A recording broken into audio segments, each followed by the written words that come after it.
Thank you for staying tuned. In athletics, well, Cornelius Breen, an employee of the Eastern Caribbean Financial Holdings and president of the St. Lucia Athletics Association between the period 2010 and 2014, was on Saturday, November 3rd, returned to lead the governing body for the sport of track and field athletics on Island. Breen, who replaces outgoing President Andrew McGlaw, was nominated unopposed. Also unopposed was Shirley Ann Lewin as Vice President, Titus DeFroze Alien as Second Vice President, and Lisa Joseph as Secretary. Alien is the only returning member from the immediate prior executive, but he joins 5 other members on the 9-member leadership team, including Bryn, Lubin, and Joseph, who have previously served in one capacity or other. Only 3 posts were contested, 2 of them introducing new blood to the executive. For Assistant Secretary, Dora Henry beat Henry Bailey 14 votes to 13. For Public Relations Officer, Andy Bell beat Alan Hippolyte and Terry Finister 14 to 11 and 0.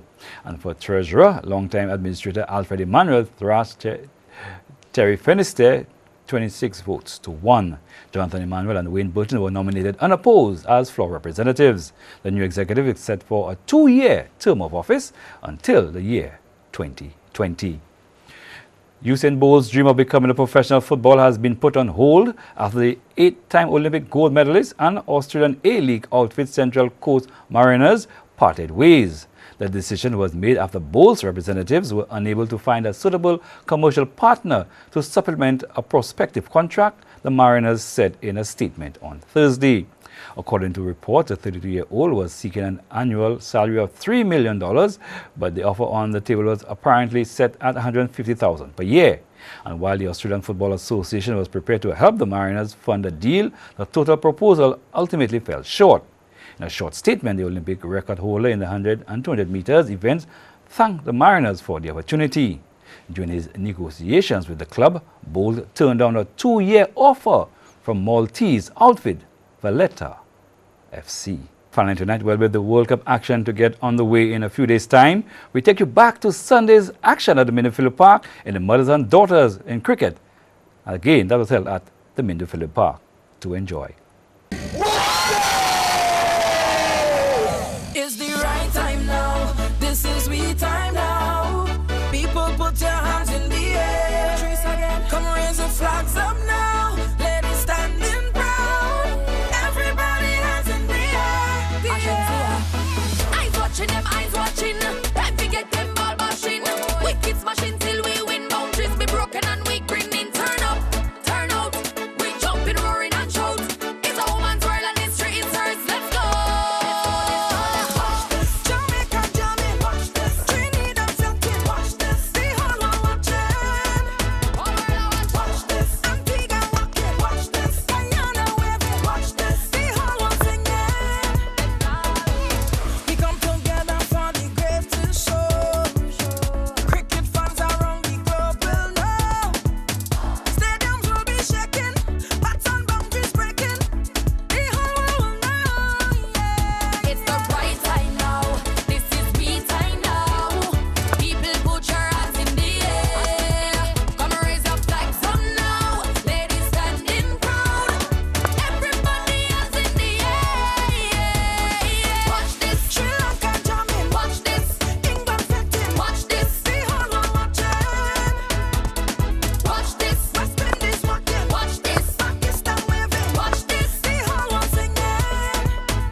Stay tuned for the weather update. Now to our thought to take you through the night. If at first you don't succeed, try again.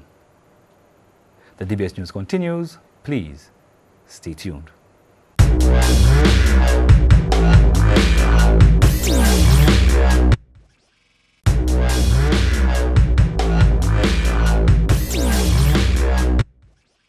evening, welcome to the DBS Sports. The lead up to the Women's World Cup takes center stage with the start of the Women's World Cup group stage in St. Lucia just a few days away.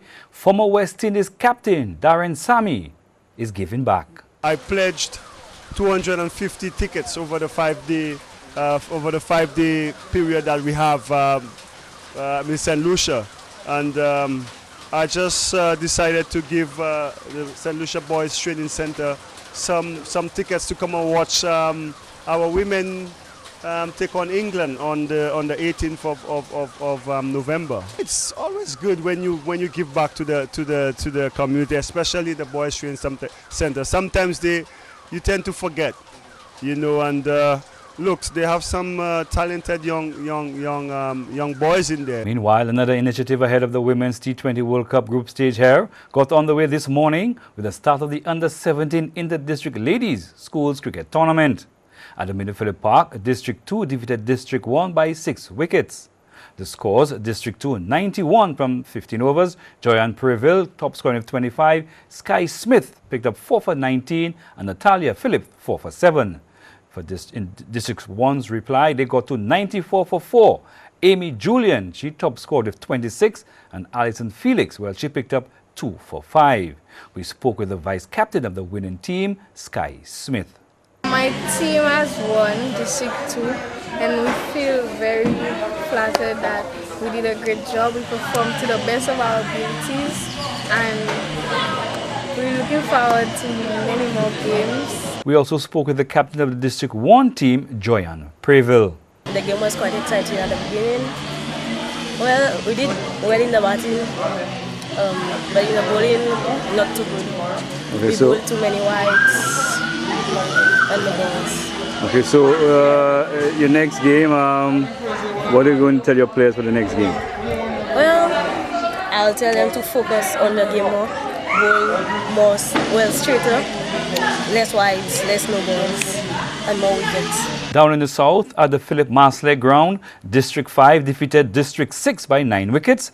District 5, they got to 57 for 5.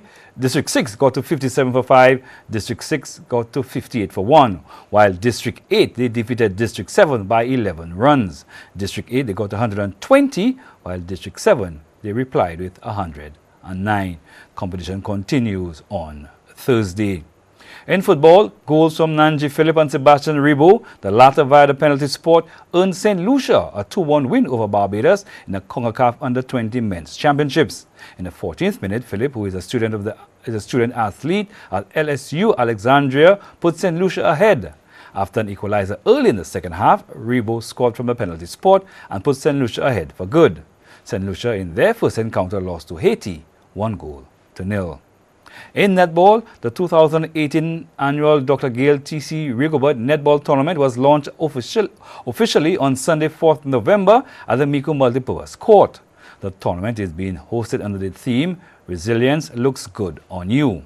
Parliamentary Representative for Micoud North, Honorable Dr. Gail Rigobert, during her welcome remarks, explained that this tournament was conceived to provide sporting competition and team-building opportunities for young women in Micoud. 3 matches were played on Sunday, with Grassroots playing Monrepo, Lemonade Ballers playing Monrepo, and Lemonade Ballers playing Grassroots. Lemonade Ballers were the winners of Sunday's Netball-orama, taking home $500 worth of prize money. This year, matches will be played at both the Micoud Multipurpose Court and the recently rehabilitated court in Pasias, Micoud North. MP for Micoud North, Dr. Rigobert, also pledged support for uniforms to teams who have already registered for this year's tournament. Matches continue this coming weekend and every weekend for the duration of the tournament. Coach Prince Ferdinand and Thaddeus Francis of the Sports and Combat Sambo Federation St. Lucia both won silver medals at the Beach Wrestling Series 3 in freestyle wrestling. In volleyball, St. Vincent and the Grenadines came from 2 sets down to overturn and upset St. Lucia in a thrilling 5-set match, 18-25, 13-25, 25-13, 25-16, 15-10. It was the first semi-final of the ECVA Men's Championship, and with that victory, St. Vincent and the Grenadines booked a berth in the finals which was played on November 4th. The match could be considered as a tale of two halves, as the first half of the game belonged to St. Lucia. Then from the onset of the third set, there was a complete turnaround. Everything began working well for St. Vincent and the Grenadines, and they picked up momentum that could not be stopped. Captain Daryl Franklin led from the front with a game-high 20 points from up 15 spikes and 4 blocks. His sidekick was Asmund Franklin, an outside hitter, with 19 points. On the losing side, Joseph Klesser topped his teammates with 16 points. On the team score sheet, spikes and serves were tied at 39 and 9, respectively, while St. Vincent enjoyed a huge advantage in blocks 9-1. St. Lucia was joint defending champions. Well, we take a break and return with more sports news and action.